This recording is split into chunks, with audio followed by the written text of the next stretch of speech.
अभिवादन स्वीकार कीजिए ब्रजेश मिश्रा का और आप देखना शुरू कर चुके हैं द डिबेट। बहनों भाइयों, प्रयागराज के भीतर राज्य लोक सेवा आयोग के परीक्षा प्रणाली पर संदेह व्यक्त करते हुए हजारों छात्र धरना दे रहे हैं, प्रदर्शन कर रहे हैं और लाखों छात्रों का भविष्य इस वक्त अंधकार में है। अभ्यर्थियों के लिए परीक्षा में सम्मिलित होना अपने आप में बड़ा दुष्कर दिनों दिन होता जा रहा है और ख़ासतौर पर 6-7-8 सालों का अगर इतिहास देखें तो कभी पेपर लीक, कभी परीक्षा रद्द होना और अब कभी प्रणाली को ही पूरी तरह से बदला जाना, ये अपने आप में बहुत हैरान करता है और परेशान करने वाला है जो कुछ भी इस वक्त नौकरियों को लेकर यूपी में हो रहा है। आज हमारी चर्चा उत्तर प्रदेश में राज्य लोक सेवा आयोग के बदले हुए नियम पर होने वाली है, जिसको लेकर बड़े पैमाने पर प्रयागराज के भीतर आंदोलन हो रहा है। बहनों भाइयों, बहुत वक्त के बाद ये जो एग्जामिनेशन जनवरी में होना था, जो बीत गई जनवरी है, वो एग्जामिनेशन का अब परीक्षा हो रही है, दिसंबर में होना प्रस्तावित हुआ था। मैं बात कर रहा हूँ राज्य में पीसीएस अफसरों के पीसीएस के भर्ती परीक्षा की और समीक्षा अधिकारी और सहायक समीक्षा अधिकारियों की जो भर्ती प्रक्रिया पेपर लीक की वजह से रद्द हो गई थी, उसकी एग्जामिनेशन की। बहनों भाइयों, प्रयागराज में बहुत बड़ा आंदोलन हो रहा है।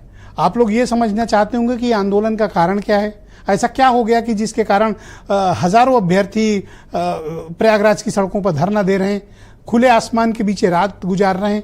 पुलिस उनको लाठियों से कभी पीट रही, कभी बदसलूकी हो रही है, लेकिन उनकी समस्याओं का समाधान नहीं निकल रहा है। क्या मामला है? बहनों भाइयों, अगर आप इतिहास में जाएं तो उत्तर प्रदेश लोक सेवा आयोग का दामन बड़ा दागदार रहा है। कोई अभी से नहीं, पहले से भी था। इस सरकार में भी उम्मीद ये की जा रही थी कि कुछ बेहतर होगा, लेकिन जिस तरह की राज्य लोक सेवा आयोग का कार्यप्रणाली है, उसने स्वयं को संदेह के घेरे के भीतर कर लिया है। पिछले 10 सालों में सबसे कम वैकेंसी इस बार पीसीएस एग्जामिनेशन में आई है, करीब 220 के आसपास। और जो एग्जामिनेशन जनवरी मार्च के बीच हो जाना चाहिए था, वो आज हम नवंबर में पहुंच गए और दिसंबर में उसका एग्जाम रखा गया। ऑलरेडी 3 बार परीक्षा टाली जा चुकी। जिस आरओ का एग्जामिनेशन पेपर हो गए थे, लोग पेपर देकर लीक पेपर खत्म करने के बाद अपने घर जब स्टूडेंट्स पहुंचे तो उन्हें शाम को पता चला कि पेपर लीक, पर्चा रद्द।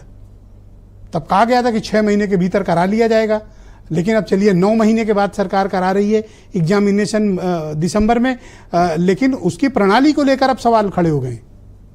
और कभी ऐसा नहीं होता कि विज्ञापित होने के बाद पद या नोटिफिकेशन आने के बाद वैकेंसीज के नियम बदल दिए जाएं। उत्तर प्रदेश राज्य लोक सेवा आयोग ने नियम ही बदल दिए, जिसके कारण ये बवाल हो रहा है। अभ्यर्थियों की बात सुनी जानी चाहिए। किसी एक व्यक्ति की मनमर्जी या एक कोई रिटायर अफसर अगर कोई की मनमर्जी या वहाँ बैठे कुछ लोगों की मनमर्जी या अधिकारियों की मनमर्जी से चीज़ें नहीं होनी चाहिए। हमें अपने युवाओं के, अपने देश के भविष्य के लोगों के बारे में भी सोचना चाहिए कि जिस वक्त इन अभ्यर्थियों को अपने नोट्स तैयार करने चाहिए, उस वक्त ये सड़कों पर प्रदर्शन कर रहे हैं, पोस्टर लिख रहे हैं। इन्हें अपने नोट्स लिखने चाहिए थे, लेकिन इन्हें मजबूर किया गया कि सड़कों पर आएं। बहनों भाइयों, ये इस पूरी प्रक्रिया में 2 दिनों में आपने एक शब्द सुना होगा, नॉर्मलाइजेशन। आखिर ये क्या भला है नॉर्मलाइजेशन? अब तक का तो हमने ये सुना था कि भाई एग्जाम दीजिए, मेरिट के हिसाब से लिस्ट बनेगी, जो चयनित हो जाएगा वो मेंस में बैठेगा। अब ये नई कौन सी चीज घुसा दी गई बीच में, नॉर्मलाइजेशन। What is normalisation? और ये फार्मूला लाया क्यों गया? कारण क्या है इसके पीछे? मकसद क्या है राज्य लोक सेवा आयोग का नॉर्मलाइजेशन का नियम लाने के लिए? ना तो ये साइंटिफिक कोई मेथड है और ना ये कोई इस्टेब्लिश्ड तरीके हैं भर्ती प्रक्रिया के। तो आखिर राज्य लोक सेवा आयोग नॉर्मलाइजेशन का फार्मूला लेकर क्यों आई है? अब जो जिस शिफ्ट में बच्चे पास होंगे, फिर उनका 1% निकलेगा और फिर उस प्रतिशत में कोई तकनीकी कारणों से हो सकता है बच्चा बाहर भी हो जाए। फार्मूला क्या है इसका? और क्या वो फार्मूला साइंटिफिक है? और इसे लगाने की आवश्यकता क्यों पड़ गई? क्या चाहते हैं इस राज्य के रिटायर्ड ब्यूरोक्रेट, जिनको इतने बड़े बड़े पदों पर चेयरमैन और मेंबर्स वगैरह बनाए गए? आखिर इस तरह के नियम बनते क्यों हैं और राज्य सरकार अनुमति क्यों देती है? अव्वल तो नौकरी निकलती नहीं, निकलती है तो पेपर लीक, और पेपर लीक से बचे तो ये नए नियमों में फंसे।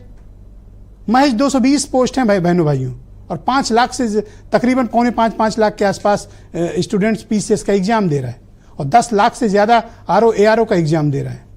और ये एग्जाम एक साथ कराए जाएंगे, लेकिन 2 शिफ्ट में कराए जाएंगे। इन्हीं 2 शिफ्ट का विरोध है, क्योंकि जब शिफ्ट प्रक्रिया लग जाती है तो नॉर्मलाइजेशन घुस जाता है उसमें।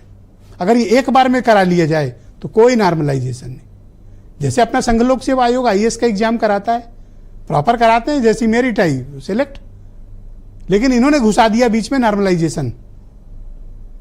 जिस राज्य लोक सेवा आयोग के भ्रष्टाचार के खिलाफ अभियान चलाकर बीजेपी सत्ता में आई, आज उतने ही ज्यादा, उससे ज्यादा विवाद में राज्य लोक सेवा आयोग प्रयागराज को धकेल दिया गया है। बहन भाइयों, बहुत ही इस संस्था ने उत्तर प्रदेश की छवि को खराब किया है। अभ्यर्थियों का विश्वास इससे हिला है और कोई कारण नहीं है कि इस तरह के फार्मूले लगाकर छात्रों को, अभ्यर्थियों को परेशान किया जाए। हो सकता है कि उच्च पद पर बैठे लोगों को ये बहुत हल्की बात लग रही हो। अरे भाई, आप सिलेक्ट हो रहे हैं, अगर आप जिस वक्त आईएएस चुने गए थे, जिस वक्त आप पीसीएस चुने गए थे, ये फार्मूला आपके ऊपर लगता तो आप पान की दुकान चला रहे होते। लेकिन इन स्टूडेंट्स का क्या गलती है?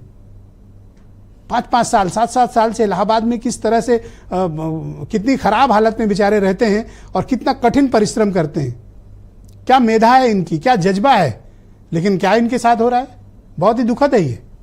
और इस पर सरकार को विचार करना चाहिए कि इस तरह की प्रक्रिया लाने का कारण क्या है। What is normalisation? अब कह रहे हैं कि चूंकि अभ्यर्थी ज्यादा हैं तो हम एक शिफ्ट में नहीं करा सकते। भाई साहब, जिस देश में सारे एग्जाम एक दिन पे होते हैं, चाहे आईएएस का हो, नीट का हो, जेईई का हो, क्लैट का हो, कोई भी एग्जाम हो, एक दिन में हो जाता है।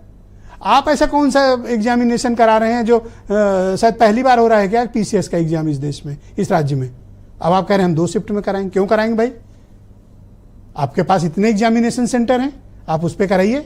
क्या आपके पास व्यवस्था की कमी है? तो राज्य सरकार तो कहती है उसके पास रिसोर्सेज पूरे देश में सर्वाधिक हैं, तो कहाँ गया रिसोर्स फिर? और क्या कसूर है कि ये रात में 19-20 डिग्री के टेम्परेचर में बेचारे खराब मौसम में भूखे प्यासे खिचड़ी बनाकर खाने वाले बच्चे ये धरना प्रदर्शन करेंगे? इन्हें अपनी तैयारी में लगना चाहिए। इस तरह की चीजों को सरकार को स्वीकार है और अपनी गलतियों से सबक लेना चाहिए, वरना कोई कारण नहीं कि मैं 200 पद के लिए बेचारे लाठी खा रहे हैं। बहन भाइयों, जिस राज्य में अभ्यर्थियों के साथ इस तरह हो वो ठीक बात नहीं है। मेधा के साथ कोई खिलवाड़ नहीं होना चाहिए, प्रतिभा के साथ खिलवाड़ बिल्कुल नहीं होना चाहिए। जब वो कह रहे हैं कि एक शिफ्ट में हमारा एग्जाम करा दो, क्या दिक्कत है आपके पास? कराइए। आप बहुत से एग्जाम कराते हैं, ये भी कराइए। क्योंकि सरकार को डर क्या है? Paper leak. तो पिछले 8 सालों में तो 15 से ज्यादा पेपर लीक हुए। अब जो कार्रवाई हुई, देखिए कोई ऐसा पेपर नहीं बचता जो लीक ना हो। अब लीक से बचे तो ये नॉर्मलाइजेशन घुस गया है और स्पष्टीकरण देने कोई नहीं आया अभी तक।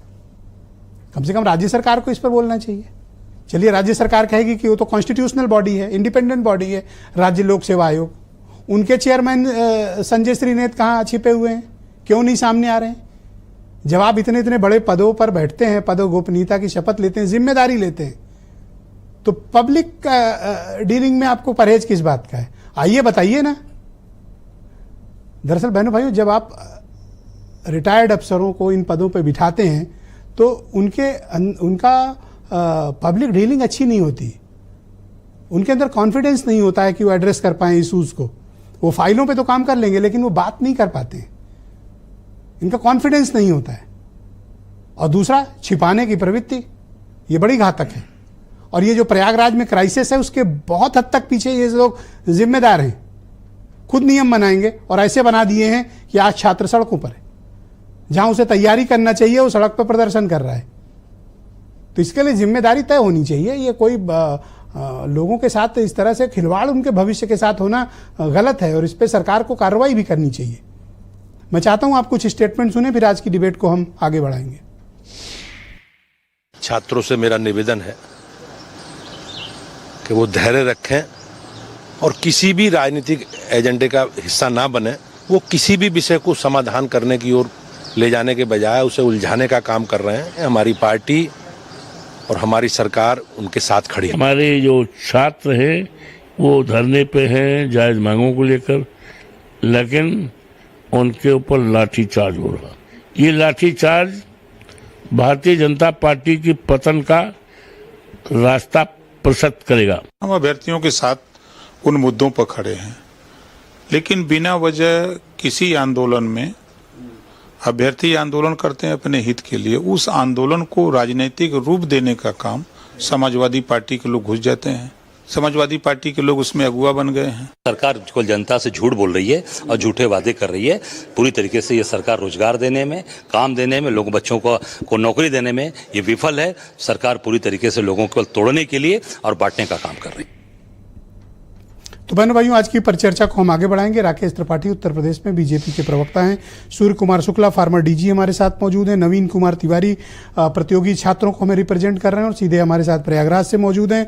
दीपक रंजन समाजवादी पार्टी से हैं। मनीष सिंधवी यूपी में कांग्रेस कमेटी के प्रवक्ता हैं और आर एस वर्मा साहब भी हमें ज्वाइन कर रहे हैं, फार्मर IAS ऑफिसर हैं। और वीरेंद्र सिंह जी हमारे